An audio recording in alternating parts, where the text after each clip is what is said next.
Hello everyone, andito po tayo ngayon sa Barangay San Roque, Bongabon, Nueva Ecija. Bali kakausapin po natin si Sir Ronaldo de la Cruz.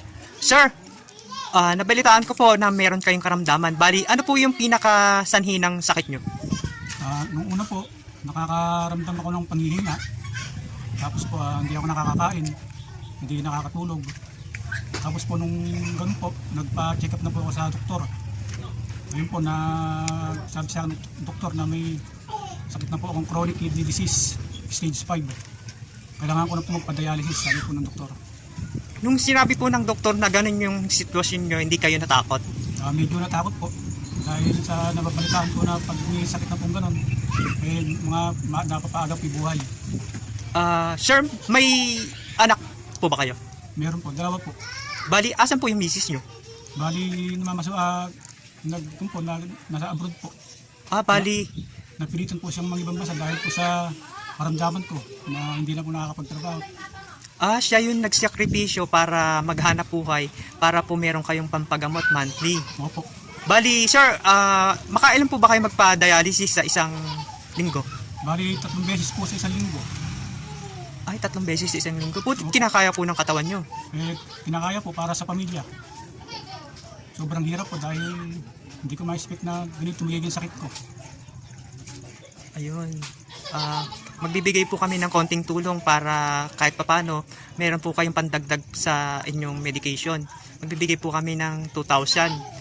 Pasensya na po kasi bali ang nangyayari po yung pondo pong pinadadala hinahati-hati lang po sa mga tulad nyo po na may karamdaman. Kasi yung iba po mga bata tulad po ni Jesseline Palad, siya po yung may thyroid. Tapos po si Briella naman po siya yung mayroong hindi po siya makakita. Bali ipapacheck up po siya sa PGH sa Manila. Bibigay ko po yung 2,000. Ito po. Maraming salamat po. Malaking tulong to para sa akin. Pambili po ng gamot, pang maintenance, pang tulong na rin po sa pagpapadialysis po. Maraming pong salamat. Sir, lakasan mo po yung loob mo kasi meron ka pang pamilyang umaasa sa iyo tapos nagmamahal sa iyo kasi yun yung magiging lakas mo pag gumaling ka na. Sana nga po, may awa ang Diyos, medyo makarecover na konti. Basta ano lang po, lagi kayong manalangin na kayo gagaling para pagdating po ng misis nyo, masaya po yung family. Sana nga po. Yun.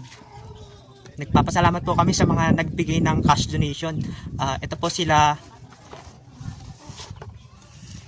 si Ma'am Elsie, taka Sister Teddy, si Ma'am Rose Malyari, si Sir Leo Bakawan, Francis Bakawan, Amimil Gilay, Joy Salmorena, Berlita Dilina, Paul Ichida, Payen Glasscock, Diana Gorham, Gina Kemp, Leila and Elena Rakifiso, Mila Hug, Anne-Marie Dado, si Nora Lee and Dean Custodio, Mary and Ed Salazar, Leticia Juda, Jasmine Garvina, Bergie Calderon, Bel Mendoza Rapp, Joy McElroy, Gloria Robinson, Emily Borja, si Linda Madriaga Woldridge, Lorna Di Guzman, Arlene Sintron, Caroline Williams, Sasa Gemaline, Agnes Smith, May Ericafisa, May Orkisa, Josh Kemp.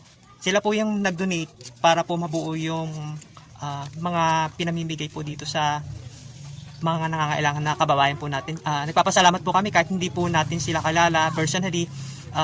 Nakakapagbigay po sila ng tulong para kahit papaano makabawas ng konti sa mga pinansyal na pampagamot tulad po ni mo sir tapos ni Jesseline. Nagpapasalamat po kami sa inyong lahat kasi malaking tulong po yung mga donation po na natatanggap po namin para mas madugtungan po yung buhay ng mga Pilipinong nangangailangan dito sa Pilipinas. Maraming salamat po sa mga sponsor.